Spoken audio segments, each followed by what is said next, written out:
Welcome back to The Critique. This one looks at an article about a huge humanoid shape found in Antarctica using satellite images, and it weighs the science, like pareidolia, against theories of ancient giants. This is prime material, absolutely. I mean, you pair high-res satellite photos with a place like Antarctica, which is already so full of myth, you've basically captured the zeitgeist. It's an inherently fascinating topic, right? Completely. It taps into that deep curiosity we all have. So let's get straight into how we can make the delivery even stronger, really make that engagement stick with the reader. Okay, so a key theme running through this for me is that contrast between this stunning visual and the scientific reality. We need to really maximize that tension. Mm-hmm. I think the overall structure of the piece could be refined by delaying the scientific explanation to maximize the dramatic tension of the discovery itself. I see what you mean. Because right now, I worry the pacing kind of undercuts its own mystery. You have this section, image analysis, reality or visual illusion, and it brings up the scale, over 100 meters, which is an incredible claim. It's a huge claim. But then it immediately defines and applies pareidolia. It's a bit like a magician revealing the secret halfway through the trick, you know? Right, it just deflates everything. It removes the reader's chance to really sit with the mystery, and that just robs the article of its narrative energy.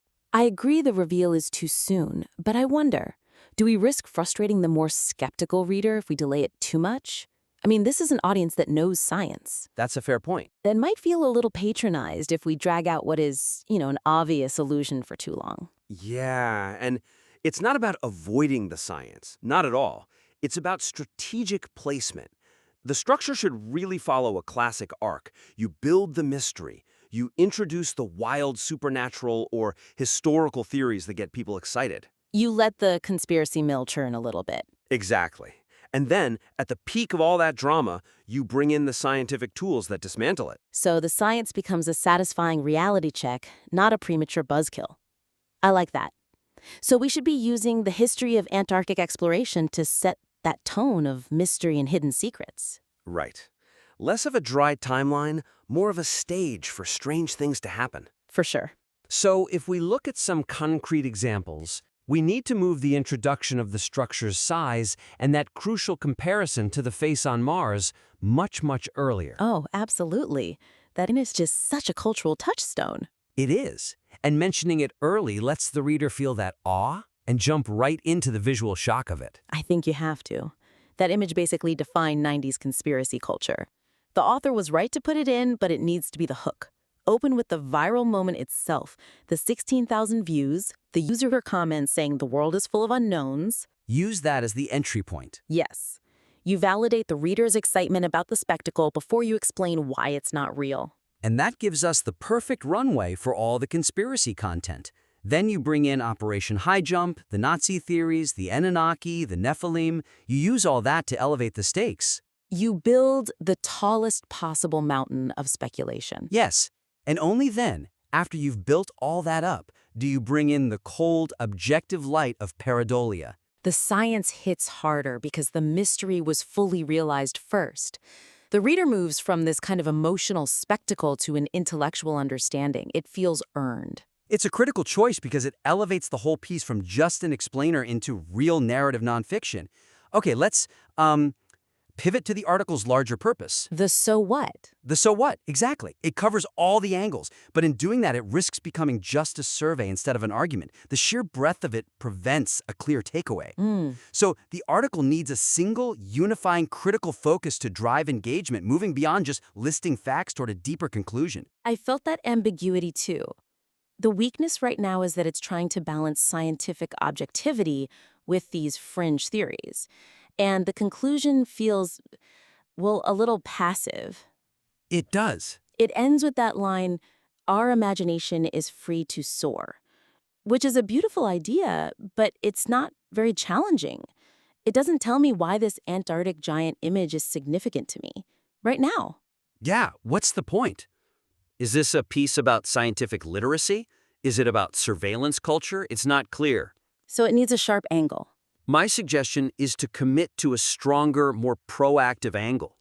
You could shift the focus entirely from proving or disproving the image to examining why the belief in hidden truths is thriving today. Use this image as a case study. That's interesting. You could lean into the timeliness of it. The piece mentions interest is fueled by NASA's Mars missions and the Pentagon's UAP reports. That's a perfect frame for modern myth-making. Right, frame it as a case study. For example, leverage the fact that this image goes viral at the same time we're seeing governments acknowledge UFOs. The need to believe in a hidden giant mirrors that public thirst for disclosure. Okay, but let me offer an alternative angle, one that I think gives the piece maximum relevance. Okay? What if the so what isn't just about belief systems? What if it's focused on the intersection of climate change and discovery? Oh, that's good. The material mentions that as the ice melts, Antarctica may reveal more secrets. That is a concrete, terrifying, and incredibly timely thesis. That grounds the whole discussion. It does. The core argument becomes whether this is a giant or a dinosaur fossil or a Nazi submarine. The fact is the continent is changing fast, and this viral anomaly is just a symptom of that global shift. That connection elevates the stakes way beyond just a visual illusion. You're moving from analyzing an optical trick to analyzing a global crisis. Precisely. If you commit to that climate angle, the whole article finds its anchor. It's not just a fun exploration anymore. It's urgent, relevant commentary. And the conclusion would need to steer the reader toward that resolution, rather than ending on that passive imagination line. Exactly. You could contrast the frivolous nature of the giant with the terrifyingly real discoveries that are coming from the melting ice. That provides the focus it needs. Okay, so let's look at the section on scientific theories versus conspiracy narratives. I see what they're going for here, a balanced view. Mm-hmm. But to ensure the material is robust, the presentation of scientific findings needs to emphasize methodology and verifiability. It needs a clearer contrast with the mythological claims. Right. We have to avoid that false equivalence. Yes. The weakness, as I see it, is that you list verified phenomena like Lake Vostok or radar penetration revealing mountains right alongside purely speculative theories like Operation High Jump or the Nephilim. And they're presented with a similar structural weight, which can be misleading. It weakens the logical foundation. If an expert reader feels like unverifiable claims are getting the same gravitas as peer-reviewed geology, the author's credibility suffers.